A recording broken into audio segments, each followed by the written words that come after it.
Assalamualaikum warahmatullahi wabarakatuh. Alhamdulillah, wala hawla wala quwwata illa billah. Allahumma salli wa sallim ala sayyidina wa maulana Muhammad miftahi babir rahmatillah adada ma fi ilmillah, salatan wa salaman daimaini bidawami mulkillah wa ala alihi wa sahbihi wa mawalah, amma ba'd. Ma'asyiral hadirin rahimakumullah, bacaan kitab Al-Qirtas masih melanjutkan fasal yang pertama.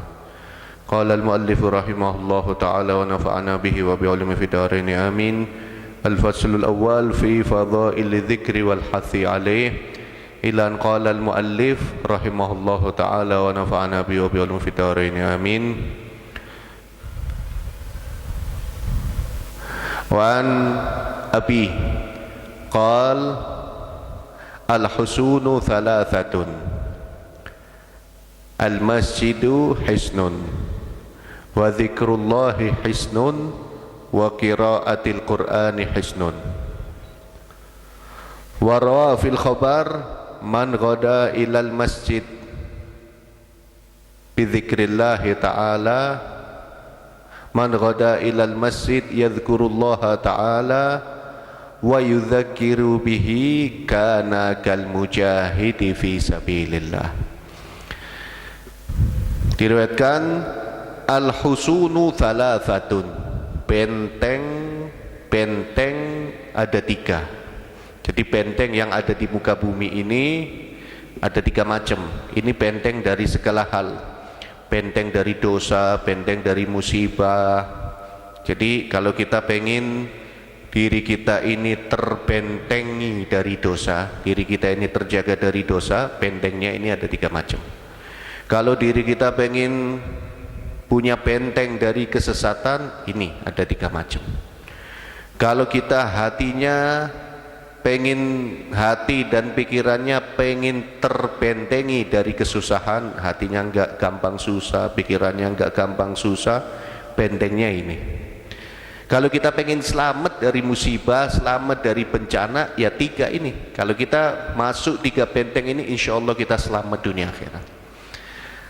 Apa itu benteng? Pertama, al-masjidu hisnun. Masjid itu benteng.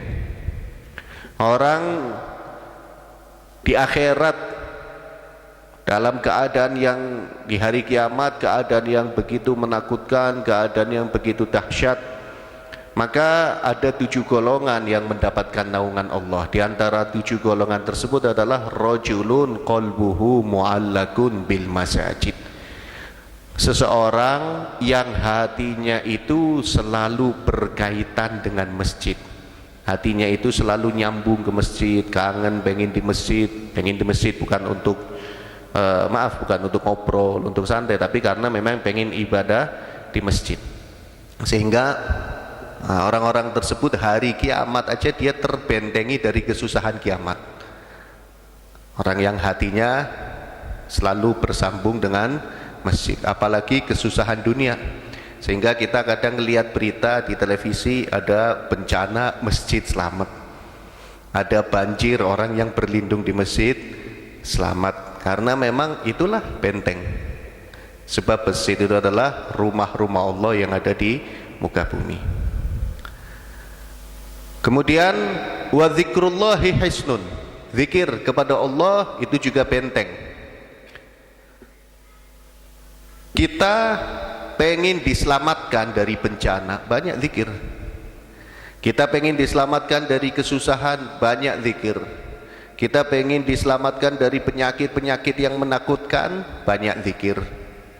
Kita pengen diselamatkan dari faham-faham yang menyesatkan, banyak zikir. Kita pengen diselamatkan dari godaan setan, dari godaan iblis, banyak zikir. Bahkan ada beberapa zikir itu yang diajarkan oleh Nabi. Dengan zikir itu kita bisa mendapatkan penjagaan dari Allah berupa keselamatan dari penyakit-penyakit berat. Di antaranya diriwayatkan, barang siapa yang membaca subhanallah wa bihamdih subhanallahil azim wala haula wala quwwata illa billahil aliyyil azim. Pagi 3, sore 3 kali. Pagi 3 kali, sore 3 kali. Dia akan terselamatkan dari 4 macam penyakit yang menakutkan. Di antaranya adalah falij, penyakit stroke yang sekarang banyak nimpa orang, stroke. Dan itu kan penyakit yang datangnya mendadak. Nah, orang yang baca subhanallah bihamdi subhanallahil azim wala haula wala quwwata illa billahil aliyyil azim, dalam riwayat lain wala haula wala quwwata illa billah sampai situ. Tapi lengkapnya wala haula wala quwwata illa billahil aliyyil azim. Pagi 3 kali, sore 3 kali, dia terselamatkan dari berbagai macam penyakit. Banyak sekali zikir. Orang yang baca la haula wala quwwata illa billah, dalam hadis Nabi SAW bersabda, man qala la haula wala quwwata illa billah fil yaumi mi'ata marratin lam yusibhu faqatun. Barang siapa, Nabi bersabda, barang siapa yang membaca la haula wala quwwata illa billahil aliyil azim dalam sehari semalam 100 kali. Terserah mau kita cicil setiap habis sholat 20 atau mungkin pagi 50, sore 50, semampu kita. Yang penting dalam sehari semalam kita baca 100. Bacanya menghadap kiblat itu istimewa, sempurna. Kalau kita mampunya sambil naik sepeda motor, sambil naik angkot, sambil nyupir, nggak apa-apa, yang penting nutup aurat. Kalau bisa diusahakan sambil punya wudu. Nah, orang yang baca la haula wala quwwata illa billahil aliyyil azim sehari semalam 100 kali, Nabi bersabda lam yusibhu faqah, orang tersebut tidak akan terkena kesusahan. Maksudnya susah-susah yang berat. Kalaupun dia terkena sesuatu yang menyusahkan, nggak lama ada jalan keluarnya. Dan masih banyak zikir-zikir yang semacam itu. Sampai ada sahabat datang kepada Nabi, sahabat itu mengatakan, ya Rasulullah, aku mengalami kesempitan ekonomi. Nabi pun mengajarkan zikir untuk menyelamatkan kita dari kesempitan ekonomi. Apa itu zikirnya? Zikirnya dibaca sebelum sholat subuh, setelah sholat fajar, setelah sholat qobliyah subuh, adzan itu kita sholat qobliyah subuh. Sebelum sholat subuh kita baca subhanallah bihamdi subhanallahil azim astaghfirullah 100 kali. Orang yang baca itu, dalam riwayat dijelaskan, ta'tihi dunya kal mataril ghazir, atau wakil ta'tihi dunya rahimatan, dunia akan mendatanginya itu dalam merangkak, saking gampangnya rezeki itu datang kepadanya. Nah, usahanya digampangkan. Banyak sekali zikir-zikir. Dan bukan hanya urusan dunia, orang yang rajin zikir di akhirat pun tadi dia akan mendapatkan naungan dari Allah Subhanahu wa taala. Kemudian wa qiraatul Quran hisnun, membaca Al-Qur'an itu juga benteng. Benteng dari macam-macam. Dari kesempitan, dari kesusahan, dari penyakit. Bahkan dulu itu ketika kami Al-Fakir di Jawa Timur itu ada cerita. Jadi tidak tahu itu di pesantren mana, ada salah satu pesantren di Jawa Timur, ada santrinya itu yang kulitnya bermasalah terus. Akhirnya periksa ke dokter, dokter mengatakan bahwa santri itu terkena tumor kulit yang stadiumnya sudah mentok stadium 4 apa berapa gitu kan. Dokter mengatakan untuk sembuh kayaknya susah karena virusnya udah menyebar, paling umurnya juga tersisa sedikit. Santri tadi pulang dalam keadaan bingung, lapor ke kiainya. Keluar dari tempat praktek dokternya, santri tadi bingung. Akhirnya cerita ke kiainya. Kiai, kata dokter saya ini seperti ini, seperti ini. Kata kiainya, udah kamu gak usah pulang. Kamu di pondok. Seandainya memang benar ajalmu sebentar lagi, kamu meninggal di pondok mulia daripada meninggal di rumah. Terus yang di rumah gak usah dikasih tahu. Meninggal di pondok, orang yang meninggal dalam keadaan mencari ilmu kan meninggal dalam keadaan syahid.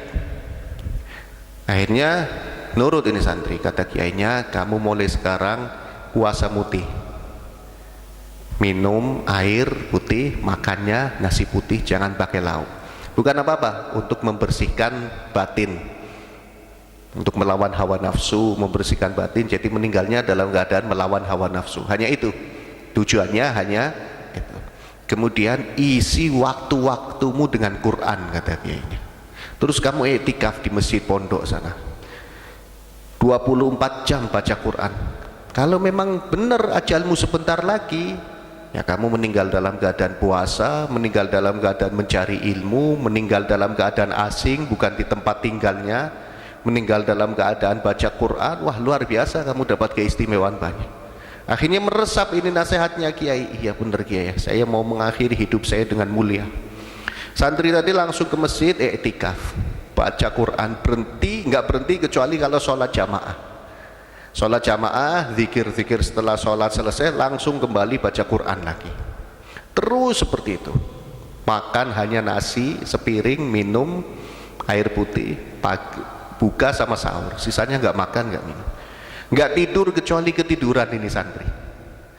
Setelah sebulan lebih, tiba-tiba santri tadi, maaf, badannya itu mengeluarkan keringat, dan keringatnya aromanya sangat menyengat, gak enak. Santri lapor sama kiai, santri-santri lain, kiai itu yang baca Quran keringatnya baunya gak enak. Kata kiai, udah diam aja, kasihan, biar. Pikir kiainya ini apa dosanya lagi dibersihkan, apa gimana. Tapi baca Quran kan bagus, udah biar terus baca Quran. Baca Quran, tambah banyak keringatnya, dan aromanya ya tambah gak sedap. Subhanallah, terus baca Quran, tiba-tiba santri tadi mual, muntah, keluar gumpalan-gumpalan darah. Kata kiainya, muntahnya berhenti, kumur Quran lagi, baca Quran lagi, muntah lagi, baca Quran lagi, muntah sampai pingsan. Pingsan, tapi dilihat masih ada nafasnya. Dilarikan ke rumah sakit, mendapatkan rawatan.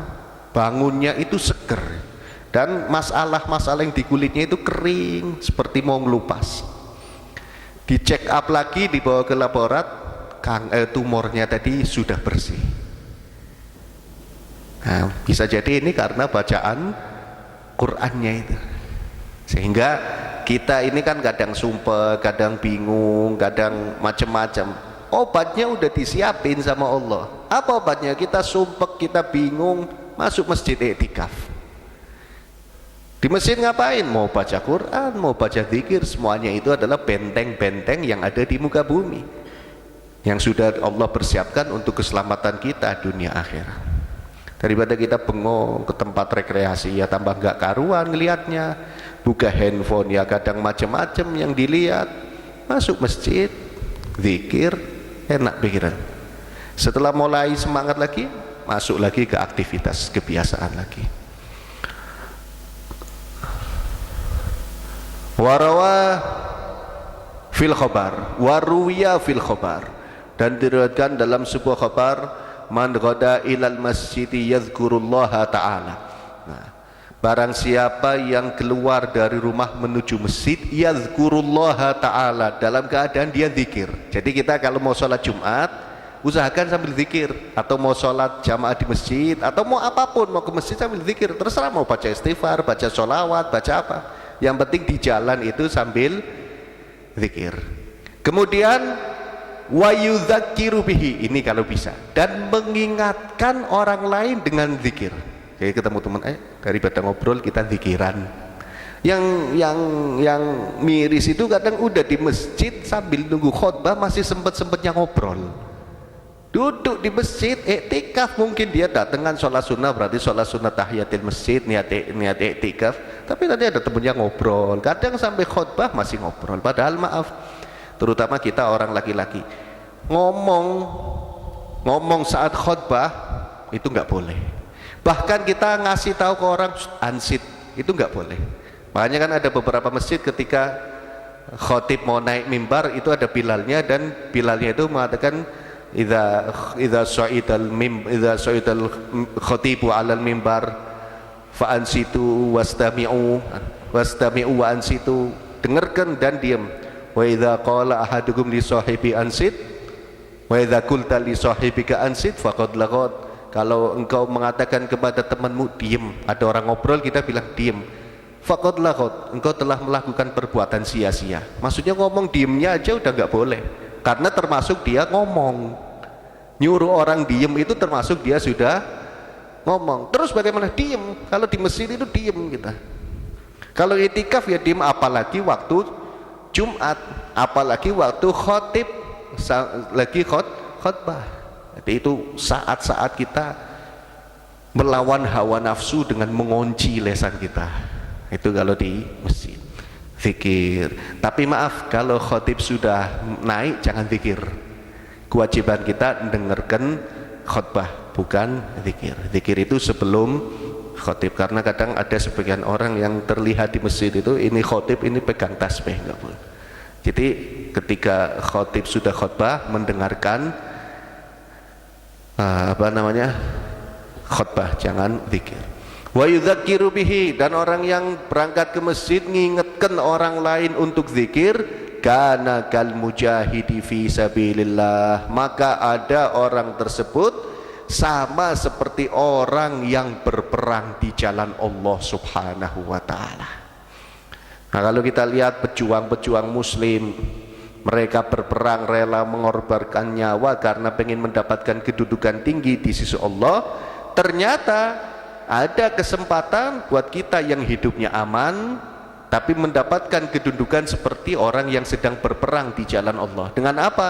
Kalau mau ke masjid zikir dan ingatkan orang lain untuk zikir. Setidaknya ingatkan anak kita yang kita boncengin, setidaknya ingatkan saudara kita, kenalan kita, nanti kalau ke masjid sambil zikir ya. Jadi kita dapat kedudukan tinggi di sisi Allah Subhanahu wa taala. Wa su'ila sallallahu alaihi wasallam ayyul a'mali afdal, dan ditanya Nabi kita Muhammad sallallahu alaihi wasallam, ayyul a'mali afdal, amal apa yang paling afdal, amal apa yang paling utama? Jawabannya luar biasa. Nabi bersabda, qal antamuta wa lisanuka radbun bi dzikrillah. Amal yang paling mulia, tapi ini bisa terjadi cuma sekali seumur hidup. Amal mulia ini kelewat ya sudah kelewat, kita nggak bisa ngulang lagi. Apa Nabi menjelaskan amal yang paling afdal adalah antamuta wa lisanuka radbun bi dzikrillah. Amal yang paling afdal adalah engkau meninggal, engkau mati dalam keadaan bibirnya basah sedang berzikir kepada Allah. Kan berarti sekali, kita matikan sekali, nggak ada mati 2 kali 3 kali. Jadi kalau ada orang yang meninggal dalam keadaan zikir, berarti dia sudah mendapatkan amal yang paling afdal yang hanya bisa sekali terjadi seumur hidup. Mudah-mudahan kita termasuk orang seperti itu. Nah, bagaimana? Pasti kita pengen kan, pengen kita meninggalnya dalam keadaan zikir. Ada satu riwayat di mana dijelaskan yamutul mar'u ala ma'asya alaih, seseorang itu akan mati tergantung dia hidupnya seperti apa. Kalau ada orang hidupnya biasa zikir, ya meninggalnya dalam keadaan zikir. Kalau ada orang hidupnya istiqomah, rajin baca Quran, ya dia akan meninggal dalam keadaan baca Quran. Kalau ada orang hobinya hadir majelis kemana-mana, ya dia meninggalnya dalam keadaan seperti itu. Sebaliknya, kalau ada orang hobinya maksiat dan gak mau tobat, ya bisa jadi meninggalnya dalam keadaan maksiat. Ada orang kok hobinya misalkan ghibah, ngerasani, naudzubillah, kalau matinya lagi ngerasani gimana? Ada orang hobinya kok misalkan judi, naudzubillah, kalau matinya lagi judi gimana? Dan maaf, siapapun orangnya, baik dia ahli ibadah jelas, ahli maksiat misalkan, ahli maksiat, kalau ditanya pengen meninggalnya dalam keadaan seperti apa, pasti hati kecilnya akan mengatakan saya pengen meninggalnya dalam keadaan baik. Misalkan ya, maaf, ada orang pemabuk, nggak mungkin dia punya cita-cita saya pengen matinya lagi mabuk, nggak mungkin. Ada orang misalkan biasa judi, nggak mungkin dia punya cita-cita saya pengen mati sampai judi, sambil judi. Dan nggak mungkin ada orang punya perbuatan jelek pengen diwasiatkan atau pengen diikuti anaknya, itu juga nggak mungkin. Sejelek-jeleknya orang pasti pengen anaknya baik. Nah, padahal seseorang itu yang pengen anaknya baik itu dimulai dari orang tuanya. Karena di dalam hadis Nabi SAW bersabda, ma fil aba'i fil abna, apa yang ada di orang tua akan ada pada anak. Nah, kalau orang tuanya sudah biasa memberikan contoh-contoh yang baik, ya anaknya gampang untuk meniru kebaikan. Tapi kalau orang tuanya ini sudah naudzubillah perbuatannya nggak karu-karuan, ya anaknya ngikut. Susah untuk dididik karena dalam hati kecilnya anak, bapak saya, ibu saya aja seperti itu. Tapi kalau bapaknya ibunya baik, anak juga mengatakan, bapak saya dulu seringnya ngaji, saya pengen bisa ngaji. Bapak saya itu dulu seringnya hadir majelis, saya juga pengen. Bapak saya itu sering kelihatan pakai tasbih, saya pengen bacanya apa itu. Jadi orang itu kalau pengen baik meninggalnya, ya harus sering melakukan kebaikan. Kalau pengen keturunannya baik, ya dianya juga harus perbuatannya baik. Jadi dunia akhirat orang yang baik. Kalau pengen nasibnya di dunia baik, ya dia harus perbuatannya baik. Nasib ini tergantung kita. Jadi kita nggak usah mikir nasib saya gimana ya. Kita perbaiki hubungan kita dengan Allah, kita perbaiki hubungan kita dengan manusia, perbaiki aja. Hubungan dengan Allah diperbaiki, hubungan dengan manusia diperbaiki. Isi hati ini yang bagus-bagus, yang positif, jangan yang jelek-jelek. Yang datang itu pasti yang bagus. Udah, nggak usah repot-repot. Dan itu janji Allah. Allah di dalam Al-Quran berfirman, a'udzubillahi minasyaitonirrajim, man amila sholihan min dzakarin aw untha wa huwa mu'minun falanuhyiyannahu hayatan thayyibah. Barang siapa yang melakukan amal soleh, amal soleh itu bukan cuma sholat aja, bukan cuma puasa aja, yaitu amal soleh. Tapi bukan cuma itu, puasa, sholat, ngaji, iktikaf itu amal soleh. Tapi akhlak dengan orang itu bagaimana? Muamalah dengan orang itu bagaimana, terutama dengan orang tua kita, dengan saudara kita. Isi hati kita itu termasuk ada, bukan termasuk, itu ada nilainya yang sangat berat. Sholat luar biasa, tapi ujub dia, hebat saya sholat, daripada yang lain nggak seperti saya, hilang. Sholat sih luar biasa, tapi lihat orang, itu apa itu, pelit, wah, itu banyak omong, wah. Jadi orang kelihatannya jelek semua, itu namanya suudzon, itu namanya suudzon. Terus bagaimana hati ini ke orang harus selalu baik. Wah, itu orang luar biasa ahli ibadah, wah itu orang luar biasa ahli sedekah, wah fulan luar biasa, semuanya luar biasa. Yang enggak luar biasa siapa? Saya ini yang masih banyak kekurangan. Nah, ini termasuk orang baik. Itu sebagaimana sahabat Abu Bakar pernah tanya sama putrinya Siti Aisyah, kaifa arafna annana muhsinun, wahai Aisyah, bagaimana kami ini bisa tahu kalau diri kami ini orang baik? Sahabat Abu Bakar tanya sama putrinya, sama Siti Aisyah. Apa jawabannya Siti Aisyah? Idza arafta annaka muhsinun fa anta musiun. Wahai ayahku, kalau engkau merasa dirimu baik, berarti dirimu jelek. Wa idza arafta annaka musiun fa anta muhsinun. Kalau engkau, wahai ayahku, merasa dirimu jelek, berarti dirimu bagus. Jadi orang itu paling dekat hubungannya dengan Allah kalau merasa dirinya lagi jelek. Ya Allah, saya dosanya banyak. Ya Allah, saya ini nggak punya ibadah apa-apa. Ya Allah, saya banyak kekurangan. Wah, ini yang lagi dicintai oleh Allah Subhanahu wa ta'ala.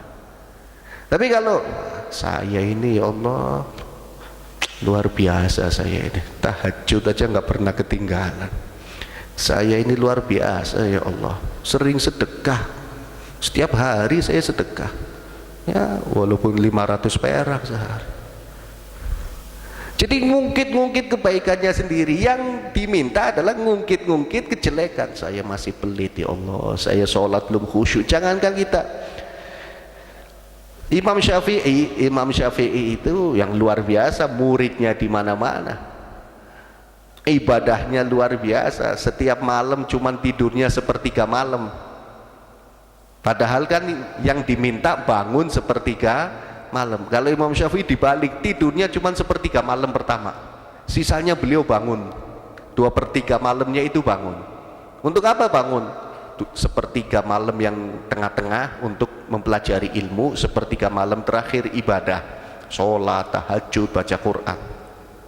Setiap puasa zikirnya, setiap puasa baca Quran sendirian khatam, pagi sampai sore 30 juz, sore sampai fajar 30 juz, sendirian khatam, nggak pakai tadarus.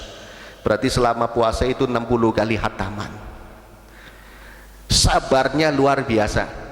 Pernah Imam Syafi'i ini diuji kesabarannya sama seorang penjahit. Jadi Imam Syafi'i jahit baju, sama si penjahit ini sengaja dibikin salah. Dibikin salahnya bagaimana? Jadi lengan satunya dibikin gede banget, lengan satunya itu pas nyingsep. Kan lucu bentuk bajunya. Ini pengen nguji kesabaran, kebijaksanaan Imam Syafi'i. Setelah diserahkan, dibuka sama Imam Syafi'i, besar satu, kecil satu lengan. Kalau kita udah dimaki-maki itu penjahit kan. Apa kata Imam Syafi'i? Oh, terima kasih ya, ini lengan yang besar, saya bisa nyimpen kitab di sini. Yang ini pas, jadinya nggak terbuka tangan saya. Sampai seperti itunya. Penjahitnya ini geleng-geleng, mau bikin marah nggak bisa.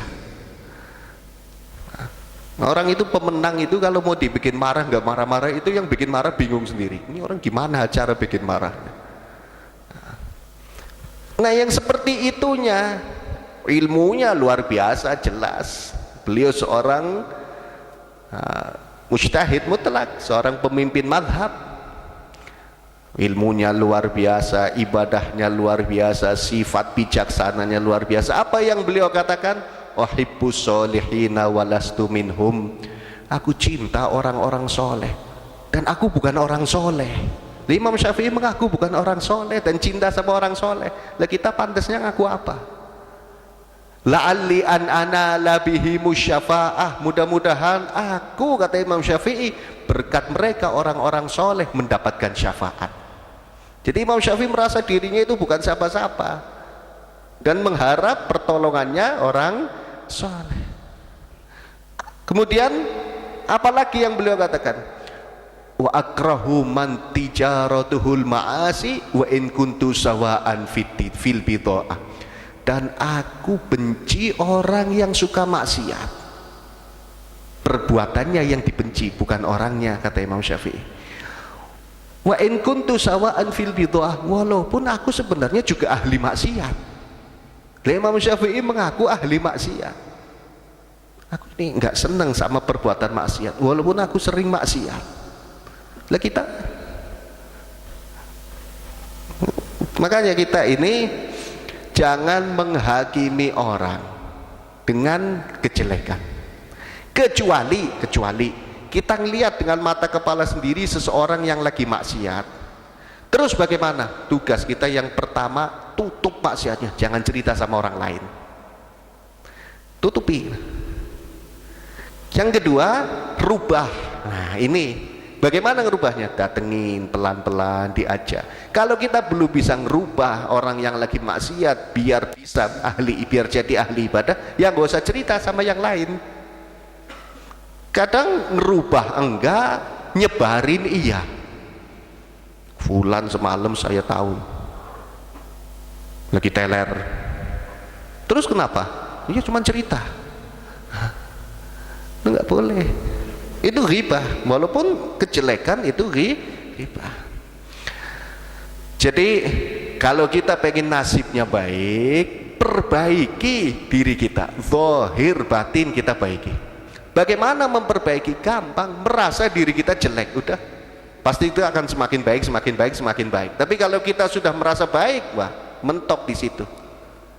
Merasa kita paling jelek, nanti lama-lama kita akan semakin baik, semakin baik. Nah, kalau kita sudah merasa paling jelek, akhirnya kita meningkatkan sholat, akhirnya kita menjaga hati, akhirnya kita menjaga lesan, akhirnya kita menjaga mata, kita jaga perasaan orang lain. Mau ninggalin Quran, ya Allah, masa males baca Quran, dosanya masih banyak. Mau males sholawatan, ya Allah, nanti dapat syafaatnya dari siapa kalau nggak sholawatan. Terus kita akan meningkat. Mau maksiat, takut dosanya udah banyak, masa mau nambah dosa.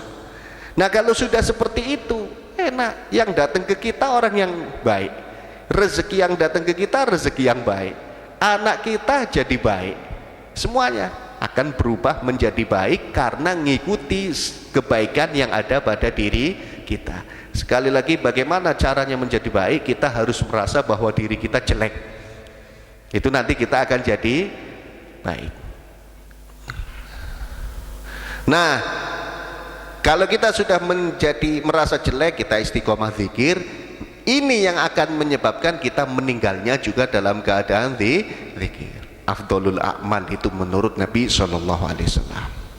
Wa an Rasulullah sallallahu alaihi wasallam, dan diriwayatkan dari Rasulullah sallallahu alaihi wasallam, marartu lailatan, aku pernah berjalan, marartu lailata usriyabi, aku berjalan di malam di mana aku diisrokan, kata Nabi. Jadi di malam Isra Mi'raj Nabi berjalan, birojulin mughayyabin fi nuril arsy, Nabi berjalan melewati seseorang yang tenggelam di dalam cahaya arsy-Nya Allah.